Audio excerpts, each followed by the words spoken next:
అల్లు అర్జున్ తో ఇట్లా శ్రీ చైతన్య యాడ్స్ చేయించింది. మన తెలుగు రాష్ట్రాల్లో 70% దాకా డాక్టర్స్ శ్రీ చైతన్య విద్యార్థులే. అలాగే శ్రీలీల కూడా బ్రాండ్ అంబాసిడర్ గా ఉంది. శ్రీ చైతన్య ఉందిగా, శ్రీ చైతన్య తోడుంటే ఏదైనా సాధ్యం. మనం చాలా అభిమానించే ఇలాంటి నటులు డబ్బుల కోసము ఇన్ని లక్షల మంది వాళ్ళని నమ్ముతారు కదా పేరెంట్స్, ఇలాంటి యాడ్స్ లో నటించొచ్చా?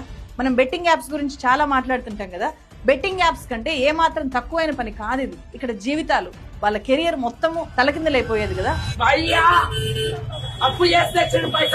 నిజానికి ఆల్ ఇండియా టాప్ ర్యాంక్స్ అన్ని ఈ 2 విద్యా సంస్థలకు వస్తున్నాయి అనేది అతిపెద్ద స్కామ్, అతిపెద్ద బూటకం. అది 9వ ర్యాంక్ అని చూడండి, నారాయణ, శ్రీ చైతన్య.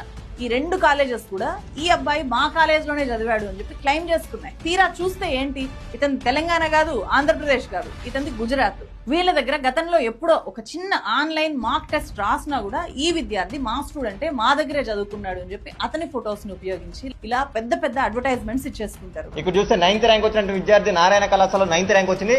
అదే విద్యార్థికి శ్రీ చైతన్యలో 9th ర్యాంక్ ఎట్లా వస్తుంది? ఆల్ ఇండియాలో ఫస్ట్ ర్యాంకులు వచ్చినట్లు చూపించుకోవడం ద్వారా తల్లిదండ్రులంతా కూడా ఎంత ఖర్చైనా పర్లేదు కష్టపడదాము, మనం కష్టపడి బిడ్డలను ఏ నారాయణలోనో శ్రీ చైతన్యలోనో ఇంటర్మీడియట్ కి చేరిస్తే భవిష్యత్ అంతా కూడా మారిపోతుంది అని చెప్పి ఆశపడుతున్నారు తల్లిదండ్రులు. తిన్నా తినకపోయినా రూపాయి కాడబెట్టి కాన్వెంట్ కి పంపితే చాలన్నట్టు బతుకుతున్నాం. విద్యాశాఖలో ఉన్న అధికారులకు నేను ఒక విషయం చెప్పాలనుకుంటున్నాను.